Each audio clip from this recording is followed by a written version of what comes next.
हाँ जी सर, जय मसीह की सर। जय मसीह, बोलिए। सर मेरा सवाल ये है सर, भी हम ना जिस चर्च में जाते थे ना सर पहले, जी उन पास्टर के बड़े भैया की ना सर डेथ हो गई थी। जी हम उनके वहां पे ही गए सर, जब जहाँ पे जो ये दफनाने की विधि के बाद जो होता है ना सर, जो भोग वगैरह करते हैं जी बाद में।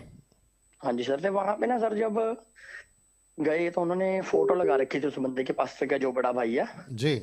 तो सर उसकी फोटो पे ना हार चढ़ा रखा था, और जो विश्वासी लोग भी है ना सर, उसके सामने आके माथा टेक रहे थे, पैसे रख रहे थे सर। जी और देखने में ना सर, अभी मुझे तो थोड़ा टाइम ही हुआ सर, मसीह में 3-4 साल हुए हैं, पर मैंने देखा भी ये लोग इतने पुराने हैं।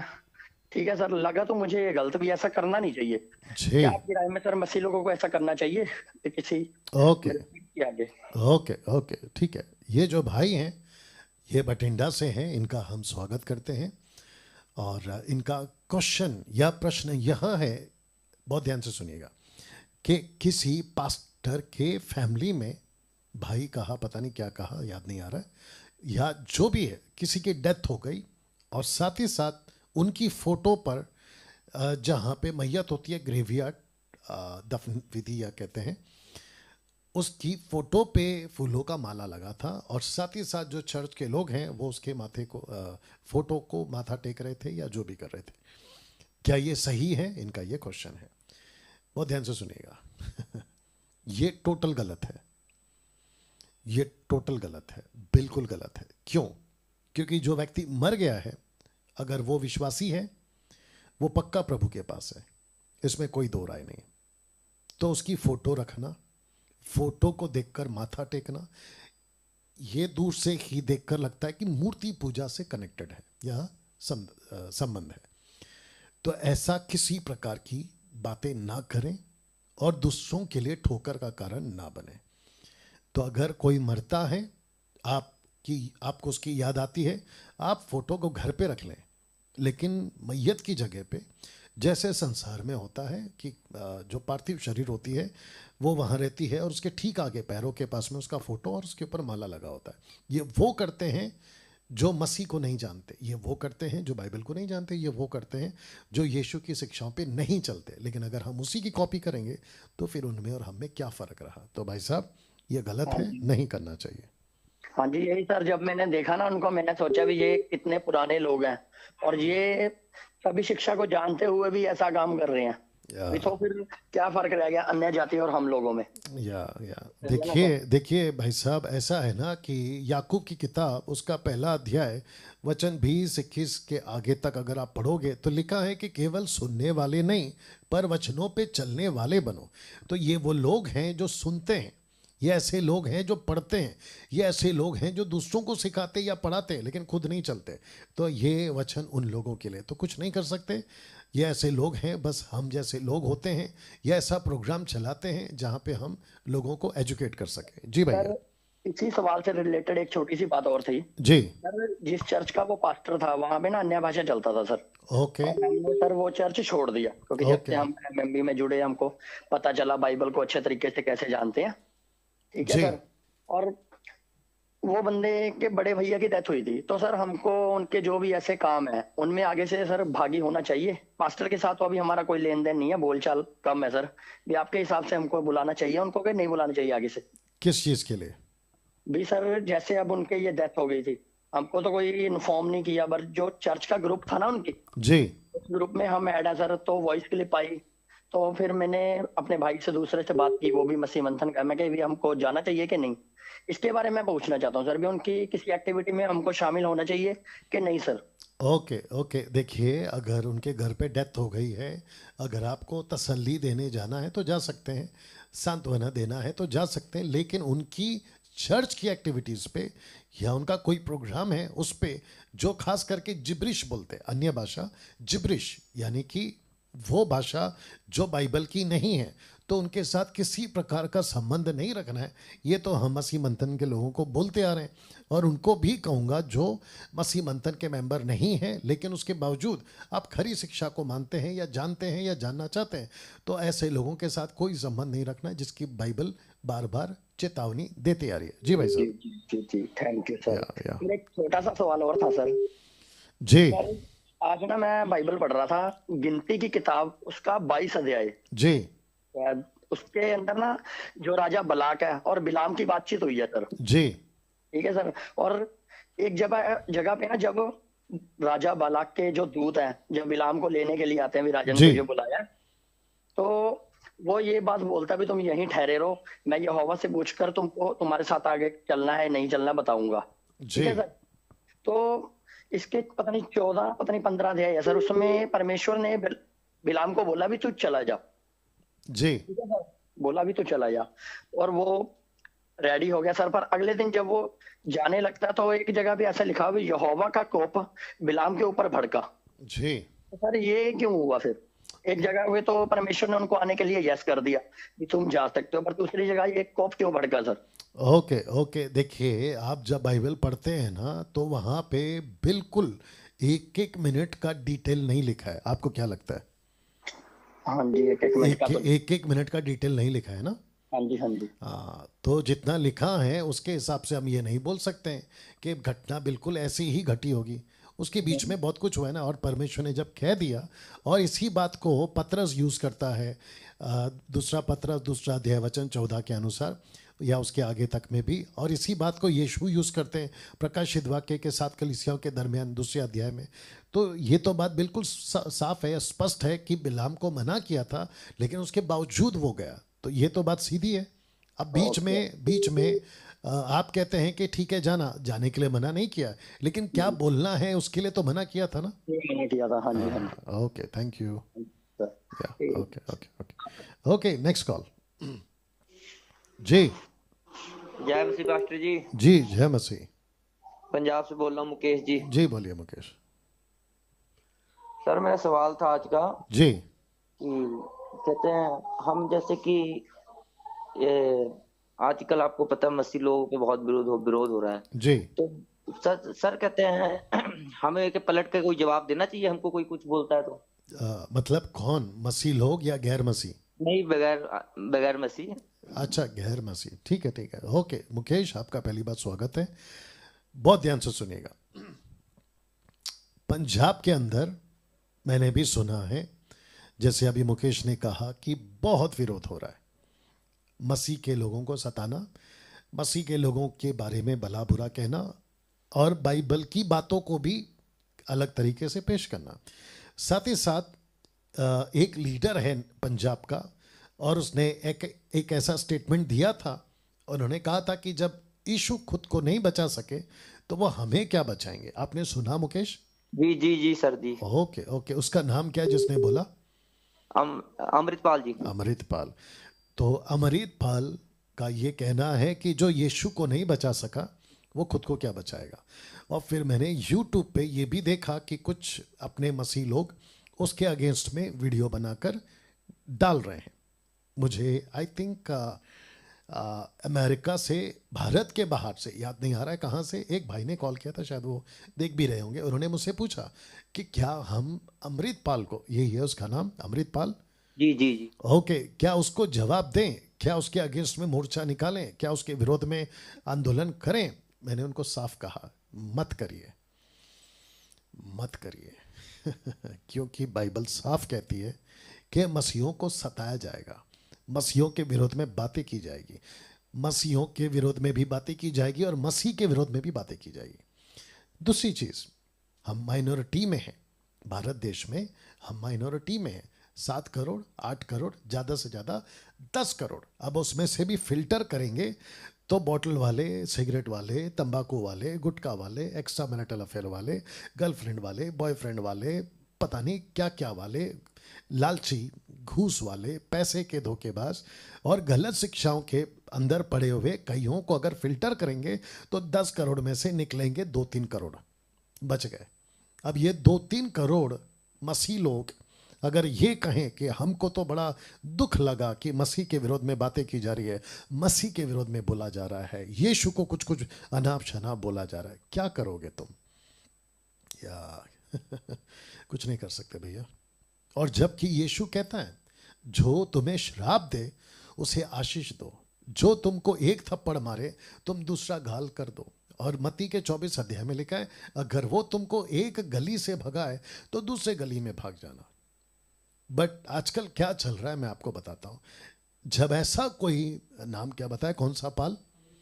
अमृतपाल जी। अमृतपाल। हाँ, अगर ऐसा कोई व्यक्ति उठता है और मसीह के विरोध में कहीं से भी, आज तो अमृतपाल है, कल को कोई और उठेगा, तो अगर ऐसे लोग अगर विरोध करते हैं, तो जो सो कॉल्ड यूट्यूब से पैसे कमाने के लिए अपनी चैनल चलाते हैं ना, इक्का दुक्का लोग हैं, मैं देखा हूं 2-3 वीडियो, जो कहते हैं कि देखो हम मसीह को बचाने के लिए खड़े हैं, ठीक है ना, तो यूट्यूब पे क्यों बकवास करते रहते हो? अगर आपको इतनी बुरी लगी तो वहाँ पे जाओ ना उसके पास में। यूट्यूब पे वीडियो बनाने से क्या होगा, मैं बताता हूँ क्या होगा। तो इनकी दुकान चलती है, पहली बात, इनको सब्सक्राइबर्स मिलते हैं, इनकी एडवर्टाइजमेंट अच्छी खासी हो जाती है, इनका नाम हो जाता है कि देखो अलाना फलाना ने जो है कौन सा पाल, अमृतपाल के अगेंस्ट में वीडियो बनाया, या फिर कोई और भी होगा। ऐसे करके ये लोग जो है फेमस हो जाते हैं और इनकी दुकान चल पड़ती है और अच्छे खासे इनको सब्सक्राइबर्स भी मिल जाते हैं। तो ये बकवास है, ऐसा मत करो, क्योंकि तुम सबसे पहली चीज़ जो लिखा है उसको कुछ नहीं कर सकते। यीशु ने कहा है विरोध होगा तो होगा, सताए जाओगे तो पक्की बात है सताए जाओगे, तुम मोर्चा निकालोगे, सरकार के विरोध में मोर्चा निकालोगे, और जो लीडर है उसको कहोगे मुर्दाबाद, और जो साथ दे रहा है उसको कहोगे जिंदाबाद। जबकि बाइबल का ये कॉन्सेप्ट नहीं है। हम किसी को श्राप नहीं दे सकते, हम किसी को भला बुरा नहीं बोल सकते। यीशु की शिक्षा है एक दूसरे से प्यार करो, जो दुश्मन है उसको माफ करो। हाँ अगर ऐसा होता पहली सदी में, तो पौल जो सॉल था, पौलुस जो क्या कहते हैं उसको, सॉल था, उस व्यक्ति ने स्टीफन को, इसको मारो, मैं इसकी गवाही लेता हूं। दूसरे शब्दों में, अगर सरकार, उस वक्त की सरकार अगर पूछेगी कि स्टीफन को किसने मारा, तो पौल कहता है, जो सॉल बना हुआ था पहले, कहता है मैं लूंगा जिम्मेदारी, मतलब मैंने मारा है। तो कलीसिया ने, पतरस ने, उसके वक्त के लोगों ने क्या किसी प्रकार का कोई मोर्चा निकाला था? या ऐसा कुछ पढ़ने में आता है कि उन्होंने कहा कि है ना, हम तुमको नहीं छोड़ेंगे, सरकार अलाना फलाना मुर्दाबाद और कोई जिंदाबाद, ऐसा कोई नारे लगा? मैं आपको बताता हूं कि पतरस ने क्या किया। जब पतरस को, मुकेश मेरे साथ बने रहो, जब पतरस को, यूहन्ना को पीटा गया, बहुत ध्यान से सुनना जो अगेंस्ट में वीडियो बनाते हैं, आप लोग भी सुनिए, आप लोग का भी माथा खोलना चाहिए नहीं तो नाम के चक्कर में, पैसे के चक्कर में, यूट्यूब के सब्सक्राइबर को बढ़ाने के चक्कर में तुम दूसरों को तकलीफ में डाल दोगे। या ओके, एक काम करते हैं, प्रेरितों की किताब उसका 4 अध्याय वचन 23 से पढ़ते हैं, और मैं आपको बताता हूं कि टोटल घटना क्या है। पतरस और यूहन्ना 3 अध्याय में एक जन्म के लंगड़े को ठीक करते हैं, और वो लंगड़ा ठीक हो जाता है, और पूरे इजरायलियों को, माफ़ करना, शास्त्रियों को, फरीसियों को और मंदिर के लोगों को पता चलता है कि इन दोनों ने ठीक किया है। उन दोनों को पकड़ते हैं, उनको पीटते हैं, खूब पीटते हैं, ठीक है ना, और जब पीट देते हैं तो गमलीएल आकर उनको रिलीज कर देता है या उनको छुड़वा देता है। तो वचन 23 में लिखा है कि जब वो जेल से छूटे तो उन्होंने क्या किया, आइए सुनते हैं। लिखा है वचन 23 में, the book of Acts chapter 4 verse 23, लिखा है, वह छूट कर अपने साथियों के पास आए और जो कुछ प्रधान याजकों पुरनियों ने उनसे कहा था उनको सुना दिया। यह सुनकर उन्होंने एकचित होकर ऊंचे शब्द से परमेश्वर से कहा। मुकेश जी आपने सुना? जी सर जी। या तो वहां जब विरोध हुआ था तो वहां पर पतरस ने, उसने पुलिस में नहीं गए, किसी राजनीतिक पार्टी के पास नहीं गए, लिखा है उन्होंने परमेश्वर से कहा। तो मैं फिर कहता हूं, वो चाहे महाराष्ट्र हो, वो चाहे झारखंड हो, वो चाहे पंजाब हो, या दुनिया का कोई भी कोना हो, जब मसीहों का विरोध हो या मसीहों को सताया जाए तो आपको कोई मोर्चा नहीं निकालना है, और ना ही यूट्यूब पे कोई वीडियो बनाना है कि देखो कौन सा पाल, अमृतपाल ऐसा कह रहा है, देखो उसने ऐसा कहा, देखो उसने उसने यीशु के बारे में बुराई की। कोई ज़रूरत नहीं है। आप लोग जो उनके अगेंस्ट में वीडियो बनाते हो, वो टाइम पास करने के बजाय मसीह लोगों को शिक्षा दीजिए। या तो लिखा है आगे, कहा, और क्या कहा सुनिएगा। लिखा है कि हे स्वामी, याद रखो, हे स्वामी, तू वही है जिसने स्वर्ग और पृथ्वी और समंदर और जो कुछ उनमें है बनाया। वचन 25, तूने पवित्र आत्मा के द्वारा अपने सेवक हमारे पिता दाऊद के मुख से कहा, अन्य जातियों ने हुल्लड़ क्यों मचाया, देश देश के लोगों ने क्यों व्यर्थ बातें सोची। प्रभु और उनके मसीह के विरोध में पृथ्वी के राजा खड़े हुए हैं और हकीम एक साथ इकट्ठे हो गए हैं। यही तो हुआ होगा ना, और आज भी हो रहा है, आगे भी होगा। वचन 27 लिखा है, क्योंकि सचमुच तेरे सेवक यीशु के विरोध में जिसका तूने अभिषेक किया, हेरोदेस और पिन्तियुस पिलातुस भी अन्य जाति और इजरायलियों के साथ इन नगरों में इकट्ठे हुए हैं। वचन 28 कि जो कुछ पहले से तेरी सामर्थ और मति से ठहरा था वही करें। अब हे प्रभु, उनकी धमकियों को देख। किससे कहा? प्रभु से कहा। आपको किससे कहना है? प्रभु से कहना है। नाम बोलो वापस। अमृतपाल। अगर कुछ अनाप शनाप बक रहा है यीशु के बारे में, तो पंजाब की कलीसिया ने क्या करना है? हाँ, वो बात अलग है कि अधूरे ज्ञान के लोग हैं जिनको बाइबल की नई नॉलेज नहीं है। उनका जो शरीर है ना, वो कहता है कि गुस्सा करो, उनका शरीर कहता है कि बगावत करो, उनका शरीर कहता है कि उसके दांत के बदले दांत, हाथ के बदले हाथ। ये एटीट्यूड या इस स्वभाव के अगर होंगे तो पक्का मोर्चा निकालेंगे। लेकिन आत्मा से भरे हैं, और आत्मा क्या करता है? आत्मा परमेश्वर का प्रेम आप में और हम में डालता है। तो हमको विरोध करने को नहीं बोला है, हमको माफ करने को बोला है, और दूसरी बात हमको प्रार्थना करने को बोला है।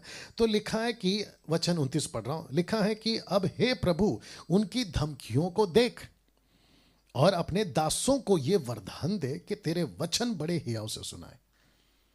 ये लिखा है, और ये प्रार्थना की। उन्होंने नहीं कहा अमृतपाल का, यही है उसका नाम, उसका नाश हो जाए, ये नहीं कहा। मैं यहां से ये कहता हूं कि परमेश्वर अमृतपाल को बुद्धि दे। मैं यहां से ये कहता हूं अमृतपाल के लिए कि प्रभु उसकी आत्मिक आंखें खोल, वो सत्य को जाने। मैं ये कहूंगा, और साथ ही साथ इस वीडियो को, जो एडिट वीडियो होगा, मैं चाहता हूं कि उन सभी तक पहुंचाओ। जो कोई विरोध में बोलता है तो उसके विरोध में वीडियो मत बनाओ, बल्कि ये कहो अपने मसीह समाज को कि ऐसे लोगों के लिए प्रार्थना करो। यही तो किया यीशु ने, यही तो किया पतरस ने, यही तो किया पौलुस और सिलास ने। वे जेल में क्या कर रहे थे? रात को लिखा है प्रार्थना कर रहे थे। प्रार्थना कर रहे थे, पहला शब्द है प्रार्थना कर रहे थे। जी हाँ, प्रेरितों की किताब 16 का 25 और 26 तक में पढ़ लीजिएगा। प्रार्थना कर रहे थे वो। आप क्या कर रहे हैं? विरोध कर रहे हैं। आप क्या कर रहे हैं? मोर्चा निकाल रहे हैं। आप क्या कर रहे हैं? बगावत कर रहे हैं। आप क्या कर रहे हैं? पार्टी बना रहे हैं और खड़े हो जा रहे हैं और कह रहे हैं कि उसका मुर्दाबाद और इसका जिंदाबाद। बकवास मत करो ऐसे। तो मुकेश, नहीं करना है सर। या आशा करता हूं कि आपको जवाब मिल गया। जी सर, यहाँ पर तो कहते हैं कुछ ऐसे हैं, आपका क्या बताऊं, मसीह लोग, पास्टर जी लोग कुछ ऐसे ही हैं, क्या बताऊं, कि विरोध कर रहे हैं और मोर्चा निकालने के लिए कोशिश कर रहे हैं, प्लानिंग बना रहे हैं। मैं वही कह रहा हूं ना, ये वो लोग हैं जिनके पास में पवित्र आत्मा का प्रेम नहीं है। इनका जो शरीर है ना, वो बात कर रहा है। सर लेकिन ये कहते हैं कि इन्होंने हमारे, कहते हैं, यीशु मसीह के लिए खिलाफ बोला है, हम कैसे चुप बैठ जाए, हमको बोल लो, इनको बोल लो, हमारे प्रभु को क्यों बोला? तो मैंने बोला, प्रभु ने तो पहले बोला मेरे नाम के कारण आप सताए जाओगे। नहीं नहीं, मैं आपको बताता हूं कि जब एंटी क्राइस्ट आएगा ना, तो एंटी क्राइस्ट के तो माथे पे लिखा हुआ है। एंटी क्राइस्ट ने तो, जब झूठा प्रॉफिट आएगा लूसीफर की सहायता से, उसका तो काम ही यह है कि परमेश्वर की निंदा करवाए, परमेश्वर के विरोध में बातें करे। ये तो हो रहा है। अच्छा, इन लोगों को अगर इतनी तकलीफ है, फेसबुक पे, यूट्यूब पे यीशु के विरोध में इतने आप शब्द बोले जाते, तब ये कहां चले जाते? तो मैं वापस कहता हूं मुकेश, बहुत ध्यान से सुनिएगा, इन लोगों के चक्कर में नहीं पड़ना है। जो हम मसीह के लोग हैं, जो आत्मा का फल, आत्मा का जो 9 फल है, उसको लेकर चलना है। प्रेम है, भलाई है, विश्वास है, नम्रता है, संयम है, कृपा है, धीरज है, इसको लेकर चलना है। ओके जी जी, या okay Mukesh, thank you, God bless. जय मसीह जी। या 1 मिनट रुकना। ओके, जितने दर्शक हैं, मैं चाहता हूं कि आप सभी भी इस बात को समझें।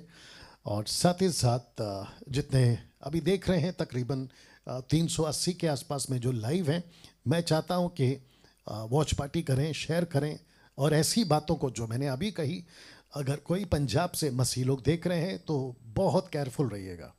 जो यीशु की शिक्षा है हमें उसी पे चलना है, यीशु की बातों पे चलना है।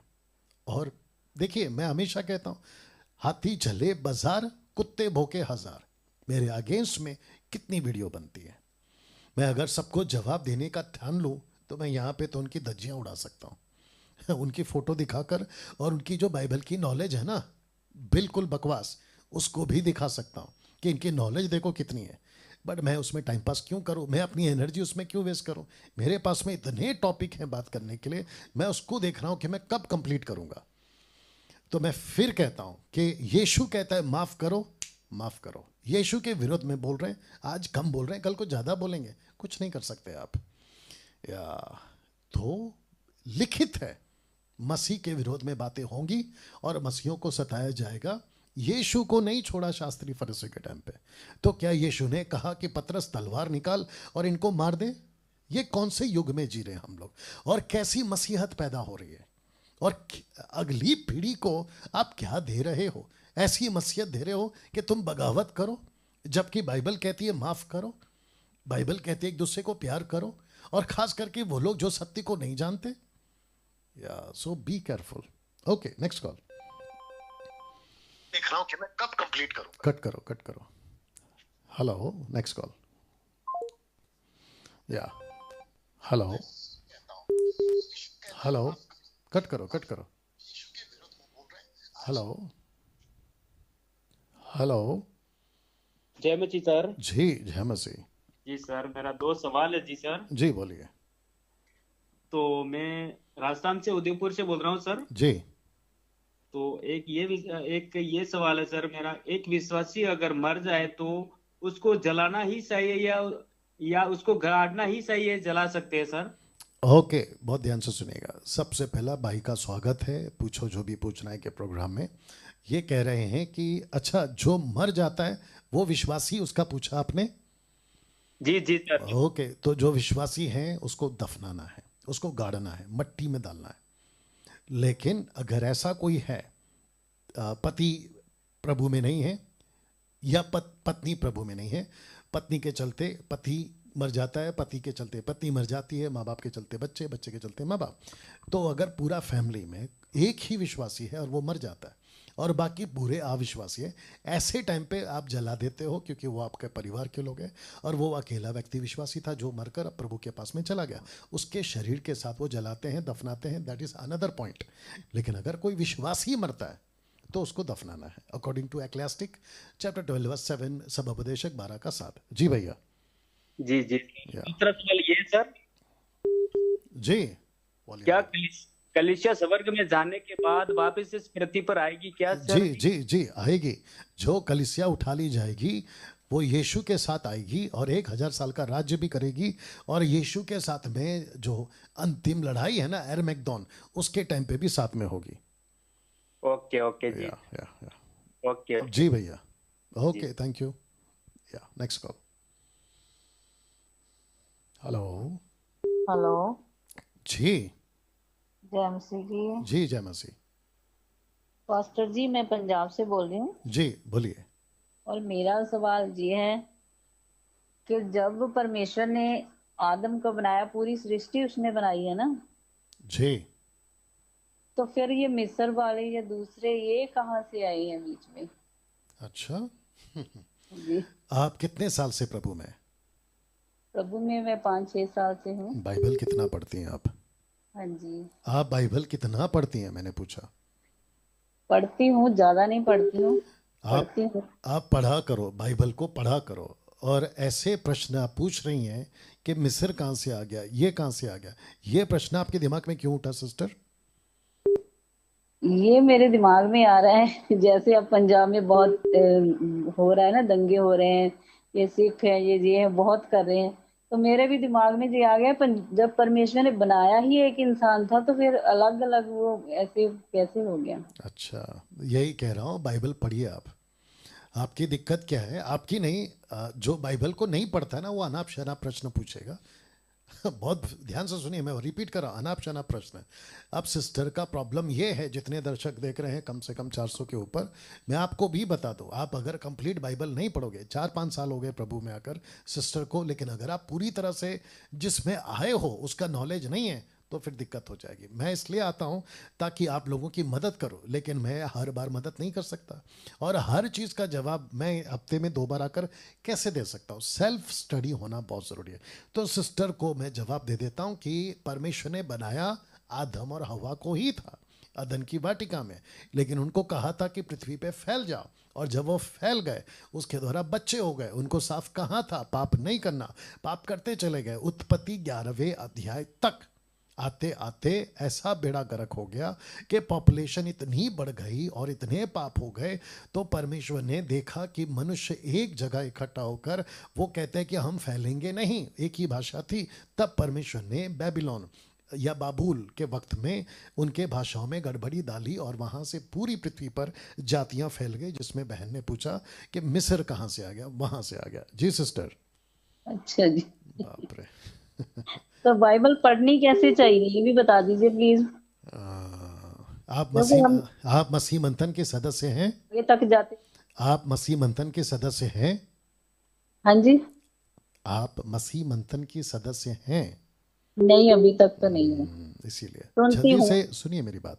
आप क्या करो, जो नंबर दिए हैं ना उनमें कॉल कर लीजिएगा। सबसे पहले मसीह मंथन के आप सदस्य बन जाओ, ये भी आपका चॉइस है, मैं ज़बरदस्ती नहीं कह रहा हूँ, बन जाइए। लेकिन आपने पूछा ना कैसे बाइबल पढ़े, तो इन सब की ट्रेनिंग आप लोगों को दी जाएगी, जो प्रचारकों का झुंड है उसमें भी। और मैं तो चाहता हूं कि जो भी प्रीचर बनना चाहता है, टीचर बनना चाहता है, कैसे सुसमाचार सुनाना है, कैसे बाइबल को समझना है, उसमें बारीकी से डिटेल में जूम के ऊपर मैं टीच करने वाला हूं। तो देख लीजिए आपको कैसा ठीक लगता है। तो किस नंबर पर कॉल करना है उन मसीह मंथन का बनने के लिए? वाह, बहुत परिस्थिति खराब है। आप पूरा इसका जो वीडियो है ना वो देख लीजिए, आपको मिल जाएगा। जी थैंक यू। Next call. बाप रे, बड़ा सुस्त था। हेलो। हाँ जी पास्टर जी, जय मसीह। जी जय मसीह। मैं पास्टर जी हम यहाँ से बोल रहा हूँ, पंजाब झरमड़ी से। जी। मैंने पास्टर जी कल भी फोन किया था, नहीं लग पाया जी। मेरा नाम बालेश कुमार है जी।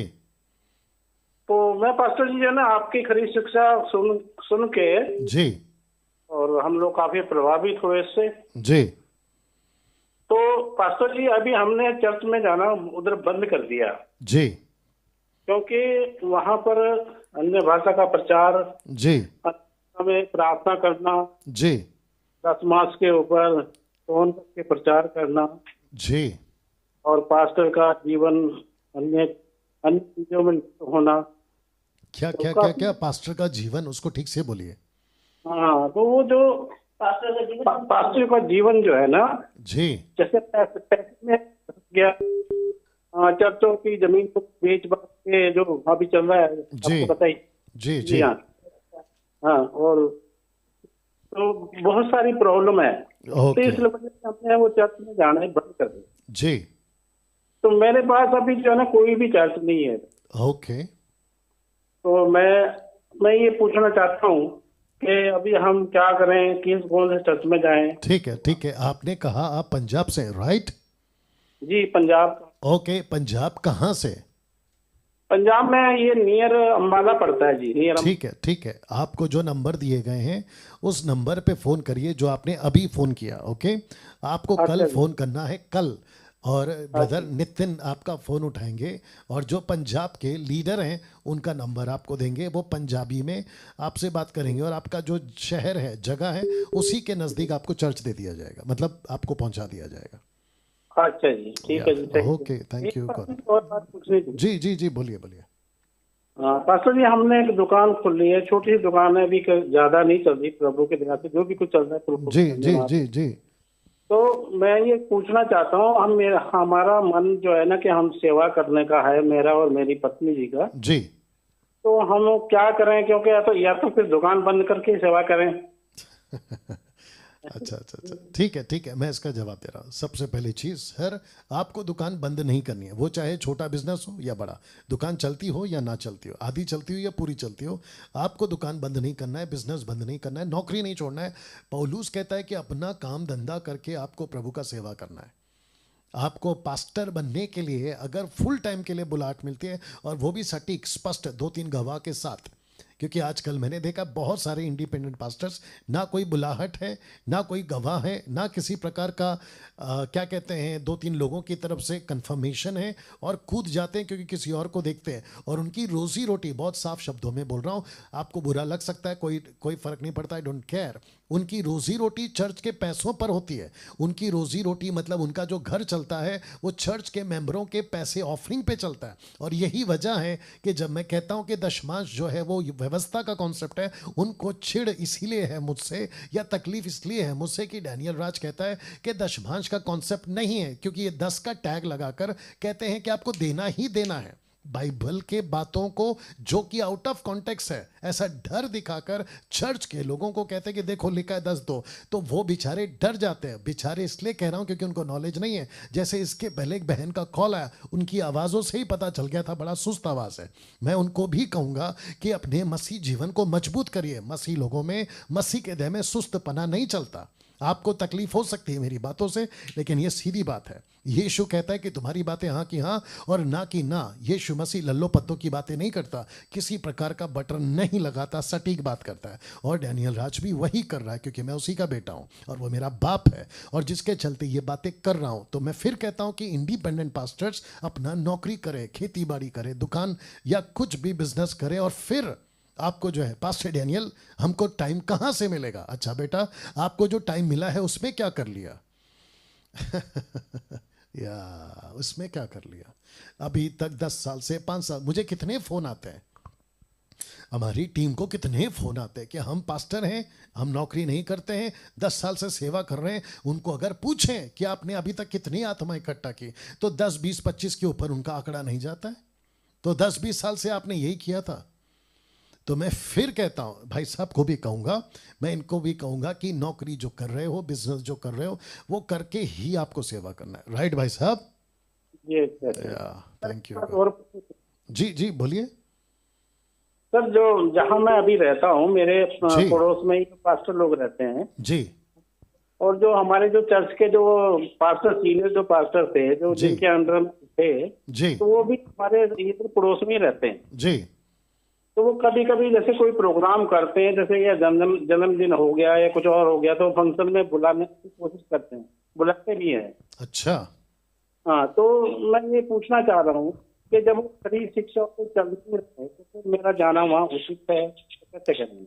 ओके। मैं अभी थोड़ी देर पहले बता रहा था किसी को कि जो अन्य भाषा में बातें करते हैं, जिनकी शिक्षा गलत है, पौलुस कहता है, पतरस कहता है, यीशु कहता है, युदा की पुस्तक कहती है, ऐसे लोगों के साथ में मीटिंग तो जाना दूर, उनके साथ बैठकर खाना भी खाना आपको मनाही है। तो ये तो बिल्कुल साफ है, ऐसे लोगों के साथ में संगति क्यों करना जहाँ पे आपको गलत शिक्षा मिल रही है भाई साहब। थैंक यू या। और लगे हाथ ये भी बता दूं, रुक जाओ, लगे हाथ ये भी बता दूं, एक शहर है भारत के अंदर, आपको पता है, वहाँ पे अगर उस क्षेत्र में मीटिंग चल रही हो तो उस मीटिंग का सो कॉल्ड ऑर्गेनाइजर या कर्ता धर्ता, वो उस पूरे शहर या गांव के लोगों के पास, जो ईसाई लोग हैं, मसीह लोग हैं, उनके घर घर जा जाकर जो चंदा होता है ना, चंदा का पावती या जो भी उसको कहते हैं, पावती क्या, हाँ पावती या जो भी है चंदा का, वो स्लिप ले जाता है और कहता है कि हमने मीटिंग रखी 3 दिन की, आप मसीह लोग हैं, प्रभु का दास बाहर से आने वाला है, हम उनकी मीटिंग के लिए पैसे इकट्ठा कर रहे हैं। वाह बेटा, ऐसी होती है मीटिंग, ऐसा होता है पैसा मांगना। आपको सबसे पहली बात उस ऑर्गेनाइजर्स को मैं पूछूंगा, क्योंकि मैं भी 20 साल इन लोगों के बुलाने पे चला जाता था गाना गाने के लिए, तो मैं ऐसे लोगों को अभी पूछ रहा हूँ, आपको सबसे पहली बात मीटिंग करने की ये जो लत है, ये जो बहुत गलत शब्द आ रहा, नहीं बोलूँगा, ये जो लत है ये आई कहाँ से? पहली बात, दूसरे को देख करना, क्योंकि उसने रखा तो मैं भी रखूँगा। आजकल एक प्रकार का ट्रेंड शुरू हो गया है, मेरा सीनियर पास्टर ने ऐसा किया, वो जब तक उसके साथ में रहता, एक आदमी निकल गया एक जगह से, अब वो पति पत्नी को देखा उसने, जो सीनियर पास्टर था वो हैंडबिल में फ़ोटो लगाते थे, ये वहाँ से निकल गया और ये भी अभी पति पत्नी फ़ोटो लगाते हैं हैंडबिल के ऊपर, और पंजाब का कोई बंदे को बुलाया जो जिब्रिश बोलता है। अब आप सोच के देखिए, ये नकल चलती है। तो मैं उनको पूछूंगा कि आप पैसे मांग कर मीटिंग क्यों कर रहे हो? अगर प्रभु ने कहा है तो प्रभु देगा। और सबसे पहली बात, ये मास मीटिंग करके होता क्या है यार, मैं ये टॉपिक पे क्यों बात कर रहा हूँ, चलो निकल गया तो बोल देता हूँ। सबसे पहली बात, आप मास मीटिंग मतलब मेगा मीटिंग करते क्यों, और इसमें आते कौन है? मैं बताता हूँ, क्योंकि मैं 20 साल वो कर चुका हूँ और उनके बीच में जा चुका हूँ। 99.9% क्रिश्चियंस लोग आते हैं इसके अंदर। क्रिश्चियन से मेरा मतलब है ईसाई लोग, यीशु के फॉलोवर्स। तो लाखों रुपया पैसा किस पे बर्बाद किया? जो मछली पहले से फ्राई थी। दूसरे शब्दों में, उनको तुमने सुना है गॉस्पल, जो पहले से गॉस्पल सुनकर बपतिस्मा लेकर यीशु के पीछे चल रहा है। पास्टर डैनियल, ऐसा नहीं है। कुछ लोग आते हैं, तो जो कुछ लोग आते हैं आप उनके ऊपर लाखों रुपए बर्बाद कर दिए। और गॉस्पल तो ऐसे सुनाते हो, और जो गॉस्पल सुनाता है, वो जो प्रीचर आता है, वो भी अनाप शनाप बक के चला जाता है। क्या हम इस बात को नहीं जानते? अच्छी तरह से जानते हैं। बहुत तकलीफ है साहब। अब मेरी बातें तकलीफ पहुंचा रही है कुछ लोगों को, मैं जानता हूं, लेकिन सच तो सच है। सुधरो, वापस कहता हूं, सुधरो। और जो मसीह समाज है उसको भी ये बात समझ में आनी चाहिए। Okay, next call. Thank you doctor. Yeah, thank you. Hello. Hello जी। पास्टर जी, जय मसीह की। जी, जय मसीह। पास्टर जी, मैं वेस्ट बंगाल से बोल रहा हूँ, उत्तम बर्मन। आपकी आवाज बिल्कुल साफ नहीं है सर। पास्टर जी, मैं उत्तम बर्मन बोल रहा हूँ। नहीं, आपकी आवाज अभी भी साफ नहीं है। मैं उत्तम बर्मन बोल रहा हूँ पास्टर जी। Okay, next call.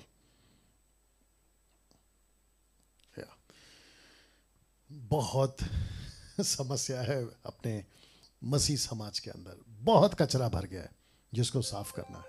या हेलो, कट करो। हेलो जी। हेलो जी, भैया बोलिए। सर जी, मैं अमरसल से बोल रहा हूँ जी।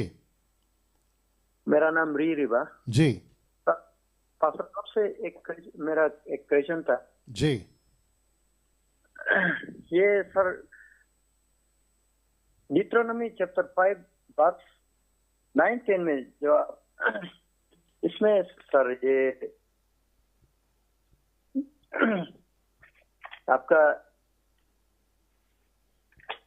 ये सर 3-4 जनरेशन आपका पानिश, इसके बारे में पूछना था सर। क्या इसमें लिखा है न्यूट्रोनॉमी चैप्टर 5 वर्स 9-10 में। नहीं सर, आपकी आवाज कट कर आ रही है। आपको नेटवर्क में आना है या आपको स्पष्ट बोलना है? आपको नहीं समझ पा रहा हूँ।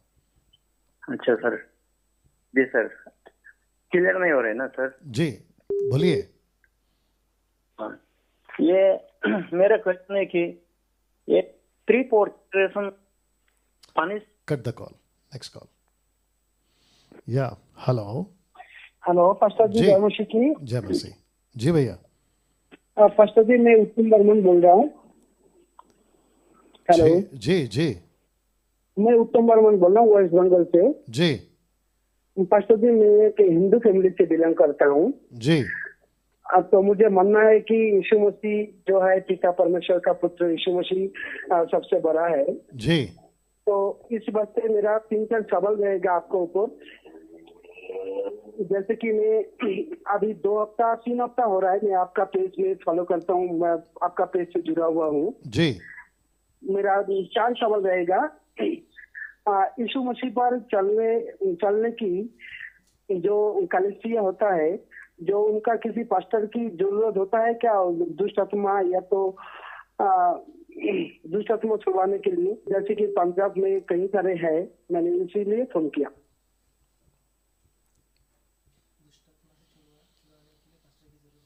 ओके जी, सबसे पहले आप विश्वासी हैं? जी मैं विश्वासी हूँ। जी। ओके, नाउ ये जो भाई हैं इनका पहला सवाल ये है कि दुष्ट आत्मा निकालने के लिए क्या पास्टर की ज़रूरत है? अगर नए लोग हैं तो जी हाँ, पास्टर की ज़रूरत है। लेकिन अगर खुद विश्वासी हैं और आपके घर में ऐसा कुछ होता है तो मरकुस की किताब उसका 16 का 16, 17, 18 तक में लिखा है कि तुम्हें अधिकार है कि दुष्ट आत्मा निकाल सकते हो। इन्होंने कहा कि पंजाब में कुछ लोग ऐसा करते हैं, तो पंजाब के कुछ लोगों ने जो है ये एक बिजनेस बना के रखा है या दुकान खोल रखी है और लाखों रुपए पैसे ऐंठे जाते हैं प्रार्थना के नाम पे, वो गलत है। जी भाई साहब। जी जी। या पास्टर जी, और एक सवाल मेरा, जी अगर मतलब हिंदू शख्स जैसे कि मैं हूँ, हिंदू शख्स जैसे कि विश्वासी है, वो उनके यीशु मसीह पर विश्वास करने के लिए या तो उनका रास्ते पे चलने के लिए अपने धर्म परिवर्तन करना पड़ेगा। ओके, इनका दूसरा सवाल यह है कि क्या अगर हम यीशु में आते हैं तो क्या हमें हिंदू से ईसाई बनना होगा, मुस्लिम से ईसाई बनना होगा? दूसरे शब्दों में क्या हमें धर्म परिवर्तन करना होगा? तो जवाब है जी नहीं, आपको धर्म परिवर्तन नहीं करना है, आपको जीवन परिवर्तन करना है। लेकिन जब आप यीशु के पीछे चलते हैं तो वो सारी बातें जो यीशु को पसंद नहीं है नहीं करना है, वो चाहे कुछ भी हो। जी भैया। जी, मेरा यही था। धन्यवाद पास्टर जी। या धन्यवाद। Okay, thank you. नाउ एक और कॉल हम उठाएंगे, बट मैं वापस कहता हूं कि यीशु के पीछे चलने के लिए आपको त्याग अगर नहीं कर रहे हो तो फिर नहीं आना है। और मैं तो हमेशा कहता हूं कि आना है तो पूरा आना है, नहीं तो फिर आपकी मर्जी है। जी हेलो। हेलो जी पास्टर जी, प्रेज द लॉर्ड। जी, प्रेज द लॉर्ड। पास्टर जी, सुरेंद्र चौहान चंडीगढ़ से बात कर रहा हूँ। जी जी, बोलिए ब्रदर। पास्टर, ऐसा है कि एक्चुअली सवाल बाइबल से तो नहीं है, बट एक सवाल है, काफी इम्पोर्टेंट सवाल है। जैसे जी हमारे बच्चे स्कूल में जाते हैं जी और अदर मतलब स्कूल में जाने के बाद जो उनकी प्रेयर्स वगैरह होती हैं तो वो उसमें इन्वॉल्व होते हैं। और अभी जो फेस्टिवल सीजन चल रहे हैं, आप जानते हैं आने जाती के, तो वहां पर भी कुछ ऐसी एक्टिविटीज हो रही हैं कुछ जो कि स्कूल के अंदर ही, तो वहां पे बच्चों की इन्वॉल्वमेंट मतलब नहीं करवानी चाहिए। तो मेरा ये सवाल है पास्टर जी, क्योंकि यहाँ पर काफी स्कूल में एक्टिविटीज हो रही हैं। जैसे अभी आपने देखा कि कुछ समय पहले दशहरा का निकला, फिर अभी ये दिवाली का आ रहा है, तो वहां पर बच्चों को ये मतलब एक फंक्शन में कुछ ऐसी एक्टिविटी करवाते हैं, तो वहां ओके पर अगर मना करते हैं तब भी दिक्कत है, आपको पता है पास्टर जी। तो ओके, ये काफी कंफ्यूजन है इसको लेकर, मैं इसलिए आपसे ये सवाल ठीक पूछ है रहा था कि ठीक है। ये हमारी इन्वॉल्वमेंट होनी चाहिए या नहीं होनी चाहिए, ये मतलब अन्य जाति के फेस्टिवल्स के अंदर, ओके स्कूल के अंदर या बेसिकली स्कूल का क्वेश्चन है मेरा। आपका इन्वॉल्वमेंट या बच्चों का इन्वॉल्वमेंट? बच्चों का सर, बच्चों का। नहीं, आपने अभी कहा ना कि हमारी इन्वॉल्वमेंट। नहीं, मतलब इन द सेंस बच्चों की इन्वॉल्वमेंट, जो बच्चों को स्कूल फंक्शन में ये लोग नहीं, मतलब वो मैं समझ गया, तो बच्चों का हैं इन्वॉल्वमेंट की या बात नहीं, मैं समझ गया, बच्चों का इन्वॉल्वमेंट की बात पार्टिसिपेट करवाने के लिए, उसके लिए मैं। ओके ठीक है, आपका जवाब दे रहे हैं। नहीं, सबसे पहली चीज़, भाई का स्वागत है जो इन्होंने प्रश्न पूछा है कि जो मसीह बच्चे हैं जो स्कूल पढ़ते हैं वहाँ पे बहुत सारे ऐसे फंक्शंस होते हैं, हिंदू के हैं, मुस्लिम्स के हैं, अलग अलग तरीके से होते हैं, और ख़ास करके हिंदुओं का शब्द इन्होंने, और फेस्टिवल्स जो होते हैं जैसे दिवाली हो गया, होली हो गया, XYZ। तो ऐसे टाइम पे बच्चों को, जो टीचर्स होते हैं, जो प्रिंसिपल्स होते हैं, जो स्कूल की एक्टिविटीज़ होती हैं, क्या बच्चों को उसमें पार्ट लेने की इजाज़त हम दें या ना दें? नंबर 1, देखिए मेरा खुद का बच्चा स्कूल में पढ़ता है, 8th में है वो, मेरा जो लड़का है नतानियल, वो 8th में है और वो कॉन्वेंट स्कूल में पढ़ रहा है, ठीक है ना। जब बच्चे को एडमिशन देते हैं या लेते हैं तो जो भी स्कूल होगा, वो कॉन्वेंट हो, प्राइवेट हो, सरकारी हो, कोई भी स्कूल होगा, तो वहाँ पे जो एप्लीकेशन होता है बच्चों का एडमिशन का, उस पर साफ लिखा होता है कि आप कौन हैं, आपका रिलीजन क्या है, आपका कास्ट क्या है, मातृभाषा क्या है, A to Z लिखा होता है। तो उस टाइम पे आप जो अपनी आइडेंटिटी या पहचान बताते हैं उसी के मुताबिक आप अपने बच्चे को चलाइए।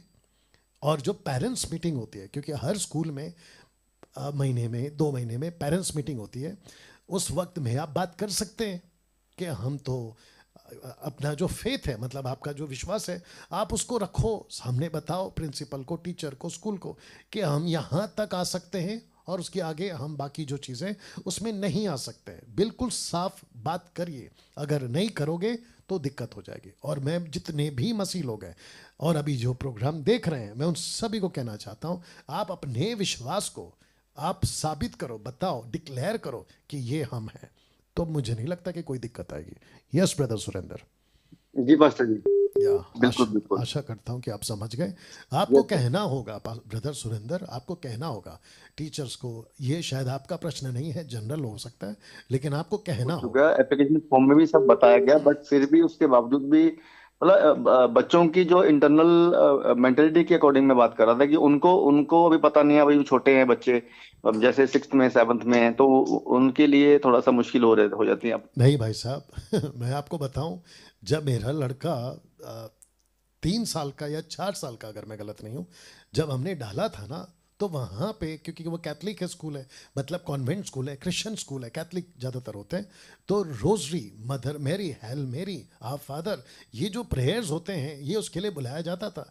बट जब मेरे लड़के ने पूछा अपने घर के अंदर, जो भी उसकी उस वक्त में सेंस थी, तभी से हमने बोल के रखा था कि हम ये हैं, बकायदा लिखा है प्रोटेस्टेंट्स एंड कैथलिक, आरसी, ये बकायदा लिखा हुआ था कि वी आर प्रोटेस्टेंट्स। हाँ, उसके बाद पता चलता है कि what we are and what we are following according to the scripture. तो ये तो हम पहले से ही बच्चों को बताते हैं। तो आप भी बताइए। Right sir. Yeah thank you, God okay bless. बस, thank you so much, thank you. No calls.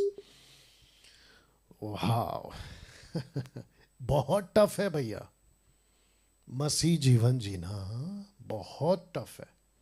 अगर यीशु के अनुसार जियोगे, यीशु के बातों पे चलोगे, तो वो अनुग्रह देता है आपको कि आप यहां चलें। नहीं तो फिर मिलावट की जिंदगी कोई मतलब नहीं है।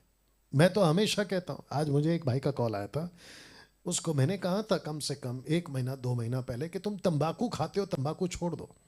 मेरे यहाँ ऑफिस में बैठकर उसने प्रॉमिस किया था कि मैं तंबाकू नहीं खाऊंगा। उसका कोई दिक्कत था, वो घर गया, 1-2 महीने के बाद मुझे आज कॉल आया। मैंने उसको पूछा, क्या तुम तंबाकू खा रहे हो, क्योंकि वो कह रहा था मैं डिप्रेशन में हूँ। कहता है तंबाकू छोड़ो सर, मैं दारू भी पीने लगा हूँ। अब आप सोचिए, तो ऐसे मसीह लोग ना यहाँ के ना, मैं तो कहता हूँ कि यह बेहतर है खूब दारू पियो, खूब तंबाकू खाओ और खूब सिगरेट पियो, खूब पाप करो और सीधा नरक जाओ, इसके बजाय कि तुम यहाँ पे एक पैर और वहाँ पे एक पैर। देखिए यीशु साफ कहता है, 2 नाव में पैर रखने वाले यीशु के पीछे नहीं चल सकते। आप कैसे रहोगे? संसार में भी हाँ, प्रभु में भी हाँ। संसार को भी गले लगते हो, परमेश्वर की बातों को भी गले लगाते हो, नॉट पॉसिबल। एक ही जगह पे रखिए पैर, ठीक है ना। चलिए दोस्तों, इस वीडियो को खूब शेयर करें और इसकी जितनी भी एडिट वीडियोस आती हैं उसको भी खूब शेयर करें। अपना ख्याल रखें। अगले हफ्ते फिर मुलाकात होगी मंगलवार और बुधवार को पूछो जो भी पूछना है के प्रोग्राम में। अपना ख्याल रखिए। जय मसीह।